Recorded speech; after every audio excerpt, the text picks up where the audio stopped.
heran kalau indeks minat baca kita dinilai sangat rendah. Literasi dasar Minat baca masyarakat Indonesia justru terus mengalami penurunan. masih menjadi masalah. Ada 155 siswa yang dinyatakan gak bisa membaca. Di wilayah Asia Tenggara, tingkat literasi masyarakat Indonesia masih tertinggal dibandingkan dengan beberapa negara tetangga.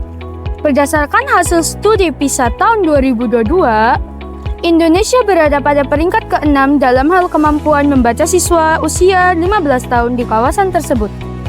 Skor rata-rata kemampuan membaca siswa Indonesia pada studi PISA 2022 adalah 359 poin, lebih rendah dibandingkan negara-negara seperti Singapura yang mencapai skor tertinggi di ASEAN dengan 543 poin, Vietnam 462 poin, Brunei Darussalam 379 poin, serta Malaysia yang meraih skor 388 poin.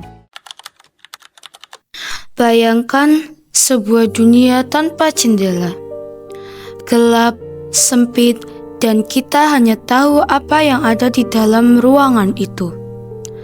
Itulah perumpamaan bagi seseorang yang tidak membaca. Literasi bukan sekedar mengeja huruf, melainkan kemampuan memahami dunia. Namun, mari kita lihat data. Indonesia seringkali berada di barisan bawah dalam survei literasi internasional. Gadget lebih sering digenggam daripada buku. Dan informasi instan lebih disukai daripada kedalaman makna. Apakah kita sedang kehilangan kemampuan fokus? Apakah kita sedang membiarkan jendela-jendela dunia itu tertutup rapat? Hari ini kita akan berbicara tentang cara membukanya kembali. Mengapa membaca terasa begitu berat? Jawabannya bukan karena kita malas, tapi karena otot literasi kita jarang dilatih. Di era digital, otak kita terbiasa dengan stimulasi cepat, video pendek, scrolling tanpa henti, dan headline yang bombastis.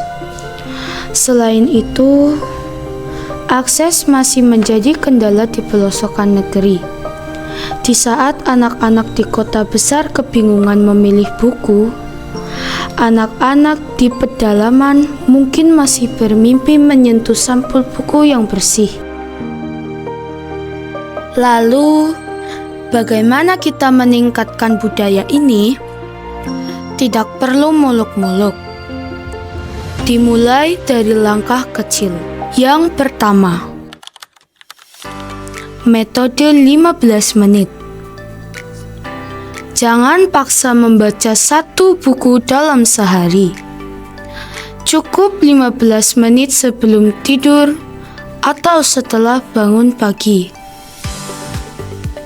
Konsistensi adalah kunci. Yang kedua, literasi berbasis minat. Jangan membaca karena beban. Jika Anda suka sepak bola, bacalah biografi atlet. Jika suka memasak, bacalah sejarah rempah. Jadikan membaca sebagai aktivitas yang menyenangkan, bukan tugas sekolah. Yang ketiga, lingkungan literat. Di rumah, sediakan pojok baca. Di sekolah, hidupkan perpustakaan agar tidak menjadi tempat yang berdebu dan menyeramkan. Yang keempat, memanfaatkan teknologi. Jangan memusuhi gadget. Gunakan aplikasi perpustakaan digital seperti ePusnas atau bacaan daring yang berkualitas. Upaya ini tidak bisa dilakukan sendirian. Keluarga adalah madrasah literasi pertama. Orang tua yang membaca di depan anaknya akan melahirkan anak yang mencintai buku. Di luar sana, kita melihat pahlawan-pahlawan literasi. Mereka yang membawa buku naik kuda ke gunung. mereka yang membuka perpustakaan di teras rumah, hingga mereka yang mengubah angkot menjadi perpustakaan berjalan. Mereka membuktikan bahwa keterbatasan bukan alasan untuk berhenti berbagi ilmu. Kita butuh lebih banyak komunitas yang menjadikan diskusi buku sebagai gaya hidup, bukan sekedar gaya-gayaan.